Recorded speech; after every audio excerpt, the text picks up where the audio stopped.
Hey everybody, it's Christina Holloway here. Welcome back to my channel. Today, we're going to talk about dealing with conflict at work. This video is going to cover how to identify problematic conflict and diffuse those situations, how to support others as they deal with conflict, and how to fix fractured relationships at work. If you manage people at work, then this video is for you. Also, this year I'm sharing 12 leadership metrics that will help you succeed in your career. This is pretty much a full framework for how to develop your skills to build your career. This month we're talking about managing conflict at work. You can catch up on all the videos in the playlists on my YouTube channel. Everything is linked below in the description. Make sure to check it out. Real quick, if you enjoy this content and want to learn more about how to make power moves in your career, make sure to follow my channel and hit the notification bell so you never miss a video from me. All right, so let's get started. Number 1, diffuse situations and strengthen relationships. First, everything we're going to talk about is hard. This is hard. If you have a habit of reacting when someone is saucy to you, then using mindfulness to rise above that is going to take time to develop.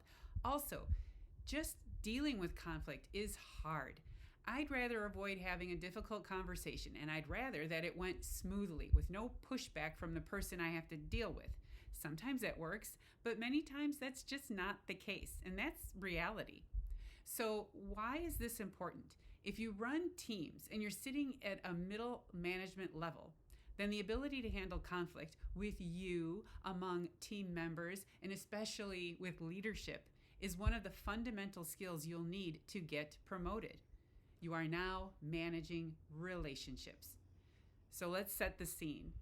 You might have a few team members who constantly butt heads. You might have a stakeholder, maybe with a big ego, who regularly likes to challenge your input, your suggestions, or your ideas. You may even have a colleague who comes across as argumentative every time you sit in a meeting together. Anytime you face any of these situations, it's really important to remember why you're there. Each time this happened to me, I spent time really trying to understand why this was happening and what I needed to learn about myself to overcome it. And every once in a while, I might come across as that person who wanted to avoid conflict at all costs. So I do what was necessary to find a solution. Acting like Switzerland can sometimes come across as so neutral that you have no position. And at work, that can dilute your professional brand. To get ahead, you need to have a point of view, and anything that gets in that way, well, you need to deal with it. So to diffuse a problematic situation, it's really helpful to understand what you're going through, why this surfaced for you at this moment, and then how you can step into the uncomfortableness of rising above your usual response. Diffusing a situation could be as simple as saying, I'm going to need to think about this and get back to you. Or even shutting it down with, I can't lead another project with the two of you going back and forth. Find a common purpose. The nuance here is being able to diffuse problematic situations while also building relationships. This is effective all the way around. Are you strengthening relationships with the people you lead?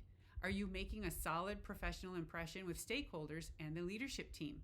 Are you working effectively with your colleagues and coworkers? I've said this before, positioning yourself as a problem solver goes a long way in helping you build a professional brand as someone who moves through problems with solutions and suggestions. I have a video about it right here. If you struggle with fixing situations instead of dealing with them, then this is a great video for you.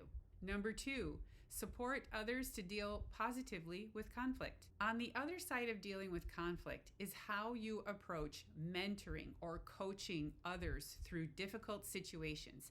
And this is important because problematic situations that arise around you will eventually impact your own career development. Because when I'm running teams, my first question to you is, how are you going to handle this?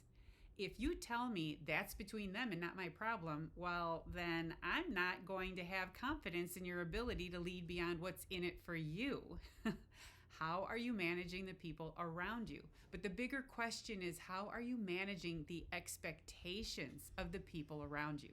And if you run into this with people saying things like, you're just not listening or you just don't understand, then play around with some listening techniques.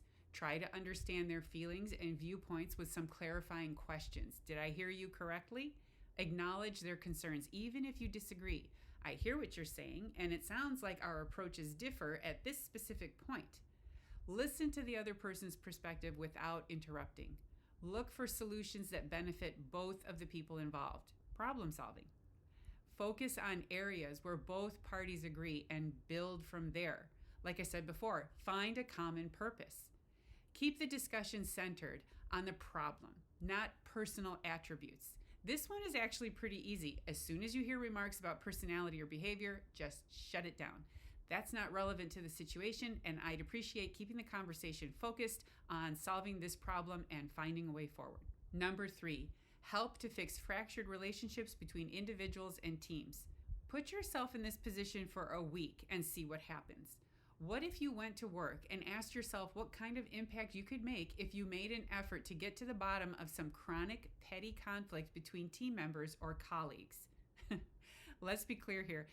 This is about two people who are passionate about the work they're doing and they disagree with a course of action, or they disagree about where to get started. Conflict also flares up when two people think they're both in charge of the same thing, and I really hated when that happened. For you to make an impact, you need to be the person providing clarity. What's wrong? How can I help? You may find that your perspective and your ability to manage the conversation are welcome relief. People who disagree on perspective are open to hearing clarifying information because they also want to move forward. You may find that you're the person others come to when they need clarification, another perspective, or a solution-oriented point of view. That's a pretty good position to have. Now, there's also toxic conflict, so I'm going to touch on it really quick here. Don't experiment with toxic situations with two people who absolutely hate each other and fight over how to do everything. Those people are going to implode on their own. I had a client who was stuck between two stakeholders, executives, for a project, and whenever he had to get on calls with them, they would argue with each other the entire time. He didn't even know them very well, and his question to me was, how am I supposed to get work done when these two clowns show up at every meeting to flex egos, throw insults, and then undermine each other at every turn? They end up ruining it for themselves eventually, because when I was building project teams, I really didn't want anyone who was cantankerous, argumentative, or just oppositional on my team. I wanted people who could collaborate, share new perspectives, and be open to suggestions from other team members. If you didn't fit that criteria, you weren't going to be on my team. If you find that you've been placed in an unbearable situation, it's okay to ask for help. It's okay to ask yourself the same question. Why am I dealing with this, and what am I supposed to learn here? Then ask for advice from a trusted colleague or even your boss. How am I supposed to succeed in this situation? Sometimes staying out of the way of conflict that's not your problem is the best course of action. All right, so that's it for my video on how to manage conflict at work like a professional. If you have examples of how you handled conflict at work, along with some helpful tips, feel free to share them in the comments below. I would love to hear about them. And if you enjoyed watching this video and you found it helpful, please make sure to give it a big thumbs up by hitting that like button, and make sure you're subscribed to my channel so you never miss another video from me. And if you'd like to learn more about how to ask for feedback at work, make sure to check out my video on tips that will set you up for success. Thank you for watching, and I'll see you in the next video. Bye.